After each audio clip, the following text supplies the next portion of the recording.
안녕하세요 여러분. 오늘의 천자문 사자는 161화 광원면막입니다. 빌광, 멀원, 이어질 면, 멀막이 되겠습니다.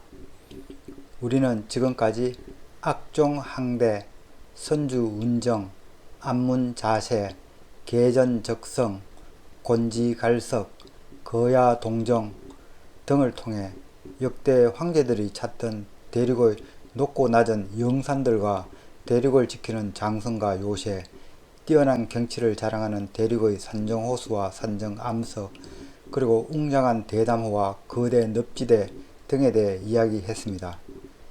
이렇게 대륙을 수놓고 있는 명성지들을 요약해서 천자문에서는 광원면막, 암수묘명이라 마무리하고 있습니다. 이 광원은 저 멀리 광야가 펼쳐져 있음을 말하며, 면막은 이 산하가 끊임없이 이렇게 아득히 이어져 있음을 말하고 있습니다. 따라서 사자를 이야기하면 중원의 광활함과 끝없이 이어진 산천이 되겠습니다. 이 사진은 광활한 중국 북방 초원과 이 겹겹이 이어진 이 북악인 항산이 되겠습니다. 그럼 글자에 대해 살펴보도록 하겠습니다.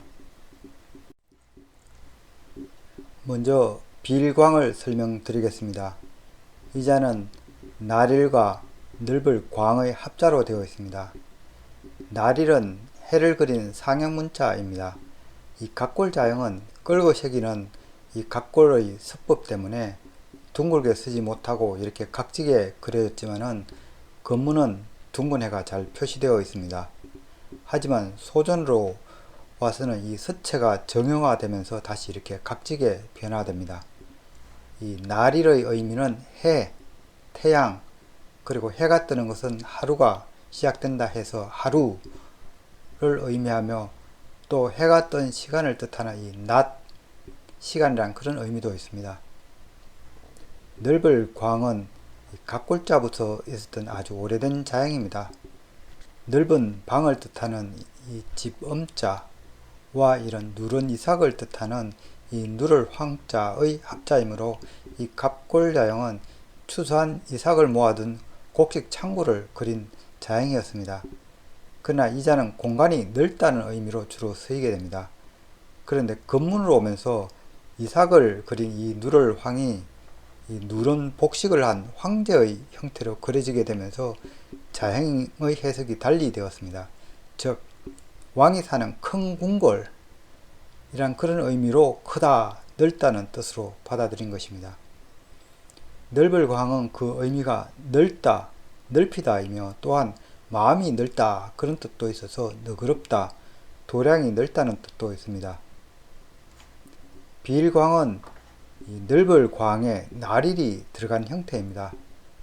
이 넓을 광이 곡식 창고 혹은 넓은 방을 의미한다 했는데, 이 방에 이 햇빛이 들어서 공간을 채우고 있음을 말하고 있습니다.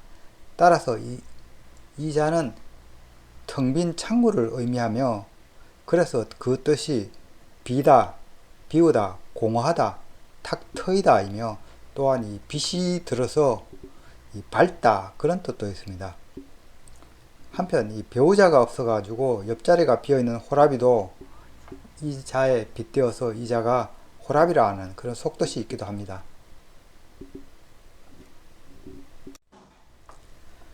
다음 자는 몰원입니다. 이 자는 시험시험 갈 착과 옷 늘어질 원의 합자로 되어 있습니다. 시험시험 갈 착의 각골자는 거리를 걷고 있는 발을 그린 문자입니다. 거리를 뜻하는 여기 행자가 한 개 혹은 두 개가 있고, 그 옆에 이 발을 뜻하는 발지자가 그려져 있습니다. 이 자는 걷다는 것을 뜻하며 쉬엄쉬엄 가다, 여유있게 걷다는 의미로 주로 사용되고 있습니다. 이 멀원은 이 먼 길을 떠나는 사람을 그린 자형입니다. 정확하게 이 건문 자형은 제수복을 입고 목에 형틀을 한 제수가 먼 귀향길을 떠나는 형태입니다.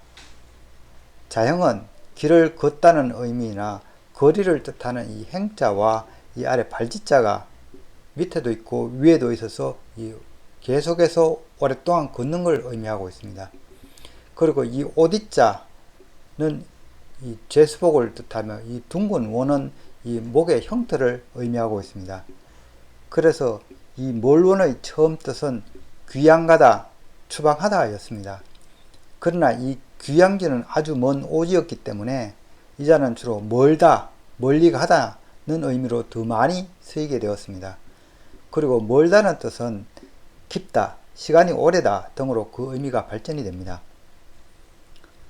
소전자행에서 이 변은 행자와 발짓자의 합인 이 쉬엄쉬엄 갈착이 되고 이 위에 발짓자, 밑에 아래 둥근 형틀, 그리고 오디자로 된 이 구성자만을 뽑아내서 만든 것이 이 옷 늘어질 원자가 되겠습니다.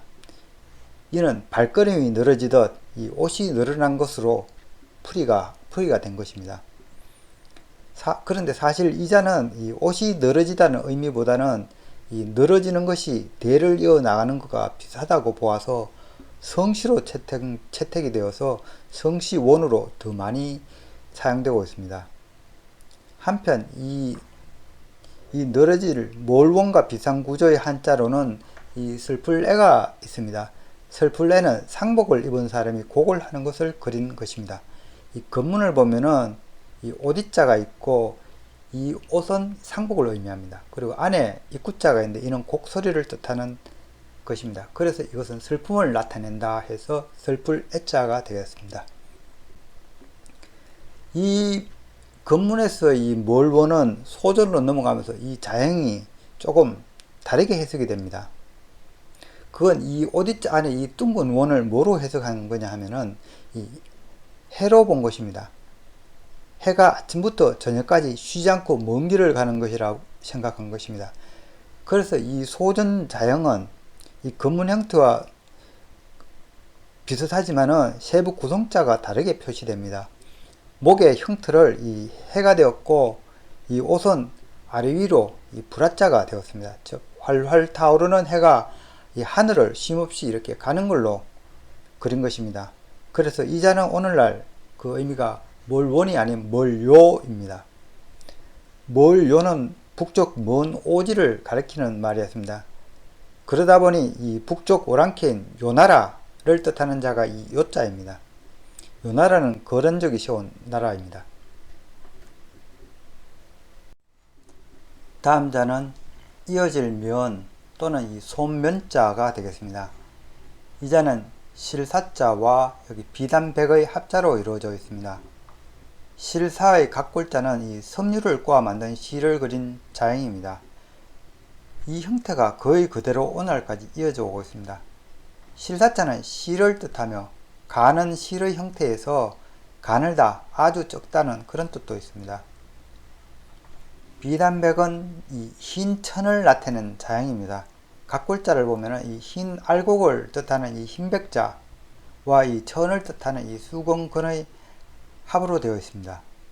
그래서 이 흰천이라는 의미인데 각골시대에서 이 흰천은 바로 이 명주천을 의미하였습니다. 즉 흰색 비단이죠. 그래서 이 자의 뜻은 비단이며 특히 아무 무늬도 없는 이 흰 명주를 뜻하고 있습니다. 따라서 이 비단백과 이 실사의 합자가 되는 이 이어질 면은 이 꽃에서 나오는 이 비단실이 끊임없이 뽑혀져 나온다 해서 그 의미가 끊어지지 않다는 뜻으로 널리 쓰이게 됩니다. 그래서 그 의미가 이어질 면이 되겠습니다. 또한 이 자는 흰 실이라는 그런 뜻으로 풀이가 되는데 이 흰 실을 이 명주실이 아닌 이 목화에서 뽑은 이 흰 실을 의미해서 흰 소명을 나타내는 자형으로도 사용되고 있습니다. 그래서 오늘 이 자는 주로 비단이라는 의미보다는 솜의 뜻이 많습니다. 솜으로 된 면사, 솜으로 된 이 옷이란 그런 뜻을 갖고 있는 것이 이 이어질 면, 솜면이 되겠습니다. 오늘의 마지막 자는 멀막이 되겠습니다. 이 자는 시험시험 갈착과 모양 모의 합자로 이루어져 있습니다. 쉬엄쉬엄 갈 착은 거리를 여유롭게 걷는 모습을 그린 자형이라 말씀드렸습니다. 이 모양모는 복잡한 형태이지만 각골자는 아주 단순한 형태였습니다. 각골자는 얼굴이 아름다운 사람을 나타낸 자형입니다. 이 서 있는 사람이 있고 이 머리 부분이 이 흰백자입니다. 얼굴이 희고 고운 사람을 그린 것입니다. 그리고 이 건무는 사람뿐만 아니라 짐승의 모양까지 뜻하는 자형을 그렸습니다. 그래서 사람들이 좋아했던 짐승의 이 말 또는 상상의 동물인 이 해태의 조합으로 그려져 있습니다. 자형은 보면 여기 말의 이 특징적인 갈기 그리고 해태의 이 외뿔이 잘 드러나 있습니다. 여기 보면 말맞자의 건문과 이 해태태의 이 건문 자형을 보시면 잘 이해가 되실 것입니다.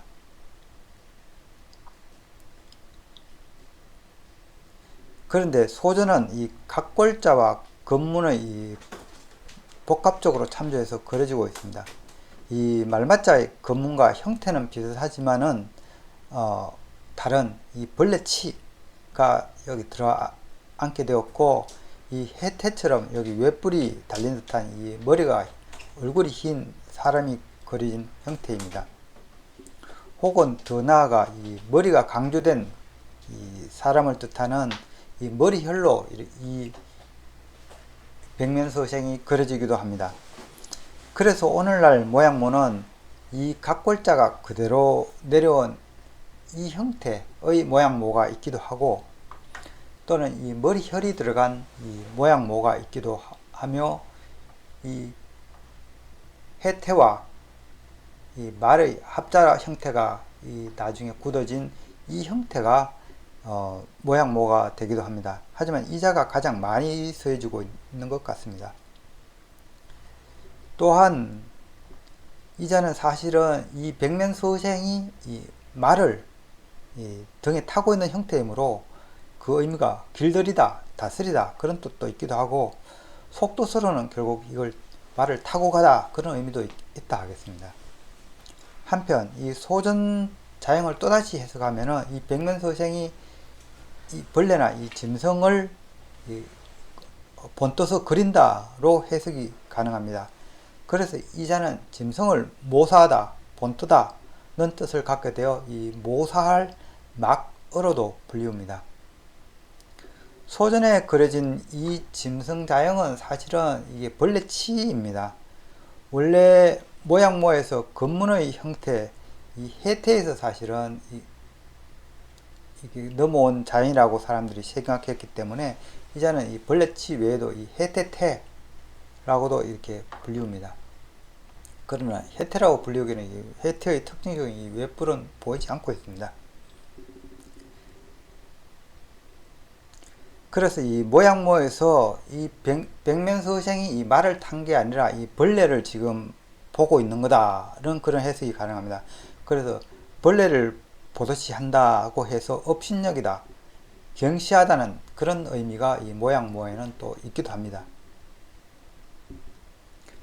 이 결론적으로 이 뭘 막은 이 시험시험 갈 착과 이 말을 탄 백면서생의 합이 되니 이 말을 타고 먼 길을 시험시험 가는 것으로 해석이 됩니다. 그래서 그 의미가 멀다, 아득하다입니다. 또한 이 먼 길을 시험시험 가니 속이 타다, 근심하다 그런 뜻도 있습니다.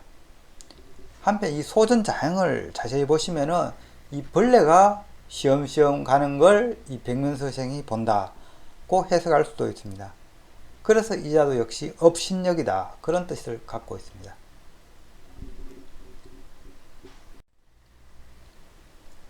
이상으로 오늘의 천자문 사자 광원면막 즉 끝없이 펼쳐진 광활한 대륙이라는 사자를 마치도록 하겠습니다. 여시춘치에 따르면 고대 중원의 크기를 이 동서로 28,000리, 이 남북으로 26,000리라고 했으니 중원은 정말 넓다 하겠습니다. 지금 중국은 당시 고대 이 중원보다 더 크게 이 서와 남으로 이 두세 배는 더 확장되어 있으니 실로 엄청나다 하겠습니다. 이 첫 번째 지도는 역사시대가 처음 시작된 주나라가 다스렸다고 생각되어지는 이 영역의 지도입니다. 요 크기가 거의 옛날에 중원이라고 생각하는 그 크기가 되겠습니다. 그리고 이 지도는 이 기원전 350년경 소위 춘추전국 시대의 이 지도가 되겠습니다. 우리 민족은 이 중국의 이 정복 전쟁에도 2000년 이상 잘 버텨 오늘까지 굳건하게 대한민국을 이루고 있습니다. 이 대한민국을 지켜준 조상들에게 감사의 뜻을 전합니다. 하지만 아직도 긴장의 끈을 놓아서는 안 될 것 같습니다. 요즘 중국이 상당히 좀 이 확장 정책을 펴고 있죠. 앞으로 후손들에게 제대로 된 나라를 물려줄 수 있도록 노력해야 하겠습니다.